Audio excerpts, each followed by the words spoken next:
Hi friends, நாம் எள்ளு பொடி எப்படி பண்ணலான்னு வாங்க வீடியோக்குள்ளே பார்க்கலாம். இதே மாதிரி இந்த சேனலில் வீடியோ பார்க்க லைக் பண்ணி சப்ஸ்கிரைப் பண்ணிவிட்டு பாருங்கள். ஃபஸ்ட்டு நம்ம எள்ளு பொடி பண்ணுறதுக்கு சோளத்தை வறுத்து எடுக்க போகிறோம். சோளம் ஒரு 150 எடுத்துக்கிடுறோம். ஏன்னா அதில் பொரிஞ்சிரும். அதனால் பொரிஞ்சது போக இருக்க மீதியுள்ள மொட்டு பொரியை மட்டும்தான் நம்ம போட போகிறோம். அதனால் இதை சோளத்தை ஒரு 150 எடுத்துக்கிடுறோம். 150 கிராம் எடுத்துகிட்டு அதை நல்லா வறுத்துட்டு அதை நல்லா ஆற வச்சுக்கிடுறோம். அதுக்கப்புறம் பொரிஞ்சதை தனியாக மொட்டு தனியாக பிரித்து எடுத்துக்கிடுறோம். அப்புறம் இது 50 மல்லி எடுத்துக்கிடுறோம்.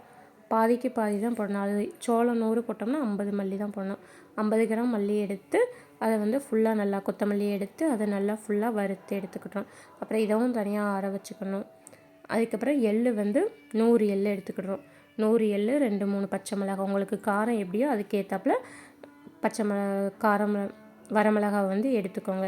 வரமிளகாய் பச்சை மிளகாய் ஏதாவது ஒன்று எடுத்துகிட்டு அதை நல்லா அதில் ஃபுல்லாக வறுத்துட்டு ஃபஸ்ட்டு மொட்டு பொரியை தனியாக பிரிச்சுட்டு அதை அரைச்சி எடுத்துக்கோங்க. அப்புறம் கொத்தமல்லி தனியாக அரைச்சி எடுத்துக்கோங்க.